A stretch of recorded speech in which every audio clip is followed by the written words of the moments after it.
hapon po. Magandang tanghali sa inyong lahat at sa lahat ng inyong tagapakinig. Salamat sa imbitasyon. Opo. Sir, ito na po. Baka pwede na pong masagot ito pong katanungan naming tatlo. Kasi ang ating, kumbaga, pinaka-question ngayon, ano na nga po ba talaga ang mangyayari since nag-withdraw nga pong ICC sa Pilipinas kamakailan? Nasa kaninong jurisdiction ba talaga dapat ito mapunta following this arrest po kay former President Rodrigo Duterte? Una, kaunting qualification sa pinag-uusapan nyo kanina. No? Malinaw na may jurisdiction yung ICC dito sa kaso ni ex-President Duterte kahit umalis na tayo sa ICC. Malinaw yan doon sa pinirmahan nating tratado, yung Rome Statutes na nag-create sa ICC. Na kahit umalis na tayo, kung yung kaso ay nasampa bago tayo umalis, ay yan ay magpapatuloy. At in-affirm yan ng ating sariling Supreme Court noong Disyembre 2021. Unanimous, walang kumontra. In-affirm ng lahat ng justices ng ating Supreme Court na may jurisdiction nga ang ICC dahil sa ating pinirmahan na treaty. Ang clarification dyan, pag yung treaty na yan ay pinirmahan natin, ay yan ay parang batas na rin natin. No? Yan yung ibig sabihin ng treaty. Ngayon, background check lang. Nagsimula ito noong 2016, 2017, kung saan si Chief ICC Prosecutor Bensouda ay nagbigay ng warning sa ating gobyerno na tayo ay minamatyagan nila. Dahil noong 2016 to 2017, tumaas na yung mga extrajudicial killings. No? At noong September 2017 nga, sa accomplishment report ng Malacanang, ay 20,000 na yung patay. No, 16,000 sa EJK at 4,000 sa legitimate police operations daw. That was barely a year nung Duterte government. So, nung 2018, kung hindi ako nagkakamali, nagsimula na yung preliminary examination. Ibig sabihin ng preliminary examination, tinitignan nila kung rampant nga itong nangyayaring possible crimes against humanity dito sa ating bansa. So mas country-specific yung preliminary examination. After na preliminary examination, tutuloy na sa preliminary investigation. Dito, tutukuyin na nila yung mga tao na involved sa crimes against humanity. At sa dulo niyan preliminary investigation, ay maglalabas sila ng international warrant. Mukhang yun ang nangyari last week. May international warrant na dinesisyonan ang ICC, pinadala sa Interpol, at yung Interpol yung maglalabas ng tinatawag na red notice officially. Pero hindi naman yan ilalantad eh. Dahil pag nilantad yan, edi mawawarningan mo yung huhulihin. So hindi naman yan nakalantad. Pero muka na meron na talaga silang red notice upon the request ng ICC based doon sa kanilang international warrant. At ito na yung inimplement ng Interpol at ng Philippine National Police na miyembro ng Interpol. Totoo naman yung pinag-usapan kanina na nagbabago yung posisyon ng gobyerno. Noong early 2023, ang sabi ng Justice Secretary, kung darating ang ICC ay e-escorta niya palabas, hindi papapasukin. Pero noong late 2023, medyo lumambot yung posisyon ng ating gobyerno. Sabi ni Justice Secretary Remulla, ay pwede na silang pumasok as tourists. Medyo lumambot na. At sabi ni President Duterte, pinag-aaralan kung sakaling tayo ay babalik uli sa ICC. That was late 2023. But 2024, hanggang a few days ago, ang sabi nila ay wala tayong choice kung hihingiin ng ICC na sa Interpol na i-implement yung warrant at tayo bilang miyembro ng Interpol ay kinakailangan sumunod.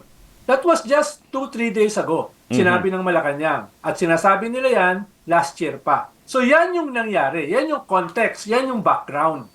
At ngayon, nahuli na si ex-President Duterte ay ang debate ngayon, saan ba siya dadalhin? Dito sa Krame, sa NBI? O ididiretso siya sa Villamor para ilipad kaagad sa Den Haag, kung saan nandun yung ICC. So yun ngayon yung ating hinuhulaan. Pagkatapos po na ito nasa Villamor na, meron po ba siyang mga kumbaga official na pwedeng makasama? kamag-anak, ganyan, lawyer. Sino-sino po ba yung mga allowed na makakasama ni former President Duterte? Pero hindi ko lang alam kung ano yung specifics. Pero medyo defining yung dadalhin sa Villamor. Ibig sabihin, hindi na sila makakapag-file ng TRO, request for TRO sa Supreme Court. Dahil diretso na sila sa ICC. Pwedeng sabihin ng gobyerno, wala sa kamay namin yan eh. Tumulong lang kami sa Interpol. So wala sa kamay namin yan. Tumulong lang kami sa Interpol na miyembro yung ating Philippine National Police. Pero yung gobyerno ay wala pa rin relasyon hanggang ngayon sa ICC. So ganun na magiging paliwanag nila. Pero imbis na dalhin nila rito sa Krame o sa NBI, pwede nilang diretsuhin sa Villamor para ilipad ka agad sa Den Haag, sa Netherlands para hindi na makapag-file ng TRO sa Supreme Court. So, yun yung mga option nila. Tingin ko yung possible na pagkiling ay yung pagdala na kaagad sa Den Haag, sa Netherlands. Kapag po siya ay nasa, kung sakali man, no, yung posibilidad na ilipad na agad, papunta sa Netherlands, diretso na sa ICC. So kapag nandoon na, wala nang legal remedy ang dating Pangulo because nasa ibang jurisdiction na siya at hindi na sila makakapag-file ng mga petition sa Korte Suprema ng Pilipinas? O kumbaga parang may ipit na sila na hindi na sila makakapag-file ng TRO. Hindi pwede. Tama po. Pero ang paliwanag lang ng gobyerno, wala na sa kamay namin yan. Okay. Nasa isang international body na yan. No? Pwedeng ganun lang sabihin ng gobyerno. Pwede naman sila mag-file eh. Yun ang purpose ng mga abogado kaya sila sinasahuran eh. No? Kahit walang kinabukasan yung kaso, magpa-file sila na magpa-file. Pero I doubt kung meron niyang impact dahil wala namang bail sa ICC eh. Pag hawak ka na ng ICC, simula na yung trial. Pagkatapos ng trial, pag ikaw ay na-convict, pwede kang mag-appeal. Merong appeals court ang ICC. Pwede kang mag-appeal. At kung i-reject yung iyong appeal, final na yon. Ikukulong ka na. Either sa Den Haag o sa ibang European countries na miyembro ng ICC. Opo. Sir Ronald. Theoretically kasi, pwede kang ikulong sa member country. Opo. Theoretically. Pero malamang, ikukulong ka dun mismo sa preso sa Den Haag. Medyo maluwag yon. Dahil mababa kasi ang crime rate sa Den Haag, halos walang laman yung preso nila ron. Opo. Kaya medyo malaki yung space. Opo, to contextualize, Sir Ronald, kasi parang 'di ba over the course of months and even years as we're talking about ito pong EJK, etc. And then napunta na nga po sa administrasyon na to and then this happened, 'di ba? Na dati na ugong-ugong lang, ito nangyari na. Meron po ba mga, kumbaga, to contextualize, mga similar cases po abroad, mga iba pong mga opisyal po ng gobyerno na trial, na convict, etc. Baka meron po mga ganun lang just for to context and to kind of compare kung ano po mga posibleng nangyari sa mga nangyari na dati. Marami na, pero karamihan sa mga dinala sa ICC ay mga warlords galing sa Africa or galing sa former Yugoslavia. No? Napanood ko pa nga, dalawang kinasuhan dun sa former Yugoslavia ang nagpatiwakal sa gitna ng hearing. Nag-suicide habang sa gitna ng hearing. No? Pero karamihan dyan ay galing Africa. Ang alam ko, kung hindi natin bibilangin yung Taliban, tayo ang first Asian na nakasuhan. At first Asian na posibleng madala sa isang trial. At first president, isang unang ex-president, yung madadala. So medyo medyo groundbreaking. And Unang unprecedented. Asyano at unang presidente Opo. na makakasuhan. No? Speaking of which, Ronald, no, since you mentioned na pwede o posible nga na unang presidente dito sa Asia na makakasuhan, mas magiging sa buong mundo, mas magiging mabigat yung kaya madadala sa ICC dahil kinasuhan si Putin, kinasuhan din si Netanyahu. Oho. Diba? Presidente ng Russia at saka presidente ng Israel. Pero duda ako kung mahuhuli yan. No? So Pero tayo yung unang presidente, unang Asian na madadala sa trial. Ayun nga po yung katanungan ko since ito nga, unang presidente sa buong mundo, will it set a precedent sa ibang bansa? Of course. Of course. No? Dahil ang purpose ng ICC, court of last resort. Kung hindi gumagana yung ating judicial system o sa ibang bansa, diyan ka pupunta. The court of last resort, lalong-lalo na sa impunity. No? Actually, nung nagsimula yan, humingi ng palugit yung ating Justice Secretary nung panahon ni Digong, si Justice Secretary Guevara. na ngayon ay Solicitor General ni President Marcos. Humingi siya ng palugit sa ICC para ipakita na gumagana yung ating justice system. Based dun sa libo-libo na pinatay extrajudicially. Halos isang taon yun, noong 2021 hanggang 2022. Wala namang nangyari. Kaya binawi ng ICC yung palugit. At sinimulan uli yung preliminary investigation. Na nandun nga tayo ngayon. No? Ibig sabihin, tapos na yung preliminary investigation dahil ang pagtatapos niyan ay paglalabas ng isang international warrant. So mismo tayo, kinilala natin yung proseso ng ICC dahil humingi tayo ng palugit.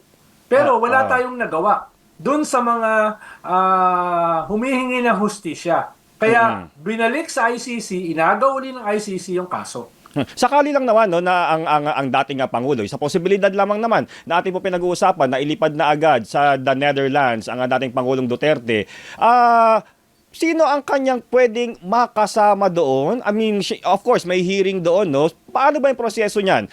Sino ang kanyang legal counsel? Pwede bang may kasamang pamilya? Paano ba yun, Prof? Hindi ko sure, pero tingin ko pwede naman magsama ng pamilya at saka legal counsel. Pero yung legal counsel, hindi lahat pwede. Dapat accredited ka sa ICC. No? Halimbawa, si Attorney Conti, para doon sa mga biktima ng mga pamilya ng EJK. Or si Harry Roque, na dati pa nag-file sa ICC bilang possible counsel. Ang problema kay Harry Roque, parang pugante rin siya. Diba? Wanted din siya eh. Kung sakaling pupunta siya sa Den Haag at doon siya yung magiging abogado ni Duterte, baka makulong din siya pag mag-request yung gobyerno naman ng extradition sa Netherlands. Kung may kaso si Harry Roque dito. For now kasi alam ko, si Harry Roque lang yung pwede na mag-represent sa presidente doon eh. Siya yung accredited. Unless may magpa-accredit uli. Opo. So ngayon po, binalita po kanina na si former Labor Secretary Silvestre Bello to act as ex-President Rodrigo Duterte's legal counsel. Reaction niyo po? Tignan natin kung paano yung proseso na yan with the ICC. So kailangan niya muna magpa-accredit. Kahit sino pwedeng humarap eh. Opo. So dapat po kung haharap po ang legal counsel ni dating Pangulong Rodrigo Duterte, kailangan muna magpa-accredit sa ICC. Yes. Opo. Katulad ni ex-human rights lawyer Harry Roque. Opo. Ito curious lang ako kasi 'di ba nagkaroon ng ugong-ugong usapan way before former President Duterte went to Hong Kong. Yung pagpunta niya ng Hong Kong paraan para tumakas daw sana. Pero now there's this arrest. What's your take on this? Did you see this coming na magkakaroon ng aresto at may red note while he is there? Well, sabi ko nga doon sa previous interviews, ay dalawa naman yung option ni Digong. Yung isa niyang option ay rip the whirlwind, bumalik dito, no? And bear the consequences ng kanyang pagbabalik. Sabi kasi niya last year do sa Quadcom, inip na siya sa ICC. Sana bukas na rin, no? Para humarap na siya sa trial. Medyo sinabi rin niya last year na kung isa-serve yung warrant, siya ay tatanggi at imamassacre niya yung magse-serve ng warrant, tapos magpapakamatay siya. So medyo marami siyang sinabi last year tungkol dito sa warrant na ito, sa ICC na ito. So yun yung isang option, bumalik siya. At to trigger something, pricing, people power, a mutiny, etc. Pero kung ididiretso na siya sa Den Haag, baka mahirapan na siyang i-trigger yon. Yung isa niyang option, magstay muna sa Hong Kong at mag-file ng mga ilang legal remedies sa Supreme Court, no, para tignan kung siya nga ay makukulong o hindi, no? Magstay, yun yung sabi niya kahapon, baka magstay siya ng 1 month. Prof, no? Sa Hong Kong. Pero mukhang later on nag-decide siya na bumalik na. Dahil sinabi nga niya doon sa grupo ng mga OFWs, no? Na ready na siya to face the arrest. Yes, Prof, baka kasi si Digong kasi hirap matulog yan pag wala yung kanyang kulambo eh. Baka nahirapan siyang matulog doon sa hotel sa Hong Kong. Kaya hinanap niya yung kanyang kulambo. Prof, si dating Pangulong Rodrigo Duterte, no, ito nga kumbaga subject nitong warrant of arrest mula sa International Criminal Court. Pero hindi lang ang dating Pangulo, itong mga kinasuhan sa International Criminal Court, kung hindi ako nagkakamali, the former president and 11 others. Paano yung proseso sa iba? Abay, sa tingin niyo po ba magsusunod-sunod itong warrant of arrest? Well, wala tayong kopya ng warrant of arrest eh. Hindi natin sigurado Kung sino siya lang? yung kasama. Okay. No? Oo. Nag-submit ng communication sila Senator Trillanes, etc. sa ICC as early as 2018. Medyo maraming pangalan yung nakasama ron. Tapos yung tumestigo, si Las Cañas, marami rin siyang sinama, including Vice President Sara Duterte. Pero ang ICC, ang kanyang tradisyon, pipili lang siya ng mga principal. Mga 2 to 3. Dahil kung masyadong marami, matagal ang kaso. Marami pang kaso yung ICC. So, ang alam ko, pipili lang sila ng 2 o 3. Hindi ko alam kung sino yan. Posible si Bato, posible si Albayalde, no? Hanggat hindi natin nakikita yung warrant itself, hindi natin alam. Sa ngayon lang, sigurado natin si Digong, no? Ang nandyan. Pero posible na 2 o 3 sila. Opo. Pero yung mas marami, si Secretary Aguirre nakasama dyan, si Garma nakasama dyan, etc.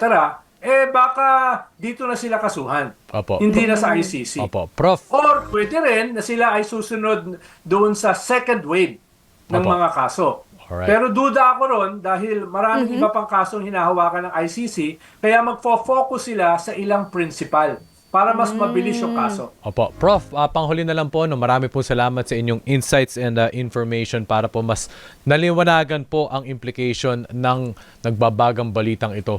Lastly, Prof, political landscape. Of course, ito na po, na-issuehan na po ng arrest warrant, natuloy na, naging concrete na. How do you think it will play out, especially pagdating po sa panig po ng mga Duterte? Well, kanya-kanya na yung spin. Ang spin ng Duterte, sila ay biktima. Sila ay pinipersecute. Sila ay martir. No, yun ang kanila. At pinayagan ng gobyerno ang isang dayuhang ahensya para siya ay hulihin. So, ipipinta nila yan. No, ng mga dayuhan, pinayagan dahil siya ay kalaban ng gobyerno, etc. etc. Ang sasabihin naman ng gobyerno, wala kaming kinalaman dyan. Yan ay crimes against humanity. Nagsimula pa yan nung ikaw ay presidente. At wala na kami sa ICC, kaya wala kaming coordination. Interpol lang. Tapos, sasabihin din nila, ay tumakbo ka sa China para magtago. Eventually, bumalik ka rito. So maraming kanyan, spin. Depende sa spin. I'm almost sure magmo-mobilize yung supporter ni Duterte. Alam ko for a fact na ngayon ay may mga nagmi-meeting na sa kanyang mga supporter para magplano ng people power. Whether that will succeed is another thing. So I think in the next few days and weeks, magiging intense, turbulent yung ating political landscape. No? Dahil nga dito sa nangyari. Kaya yung mga tao ni Duterte, supporter, ay may gagawin, no? Para mag-ingay, para manggulo. Whether that will be successful, I doubt it. Pero sigurado ko, meron silang gagawin. No? Para dyan. No? Correction lang, bago tayo magtapos. Hindi ako professor. Pal lang ako, drop out lang ako sa college. Kaya mahirap Pero pwedeng prof, pwedeng prof. baka magalit sa atin yung mga tunay na professor. Jackie, panghuling Dito tanong. nga, kasi nabasa ko, no, the former presidential spokesperson, si Salvador Panelo, sinasabi na nga niya na unlawful yung arrest. Ito na nga yung sinasabi niya na magkakaroon ng unrest sa mga susunod na araw. What's your take on this? Lalo na na-impeach pa si Vice President Sara Duterte. Hindi naman known si former spokesperson Panelo as a legal luminary. Okay. Kaya magdududa ako sa kanyang legal opinion. Okay. Pasensya na. No? Dahil 7 taon ito na pinag-aralan ng isang international court. So lahat ng mga possibility dyan ay in-explore nila. Pero kung sakali na meron nga na sinasabi nila na unlawful act, magrereklamo sila hindi sa Philippine government. Magrereklamo sila sa International ICC. Criminal Court na malamang yun ang hawak na doon sa akusado. No? Kaya it doesn't hold water yung sinasabi ni former spokesperson Panelo na hindi naman siya legal luminary. Wala nga tayong maalala na kaso na pinanalo niya. Kaya I doubt yung kanyang legal opinion ay very compelling. Pasensya na. Alright. Maraming salamat po sa inyong oras and providing quick analysis. Political analyst and former presidential political advisor, Mr. Ronald Llamas. Sir, marami po salamat. Maraming salamat. Salamat din. You're most welcome. Salamat po.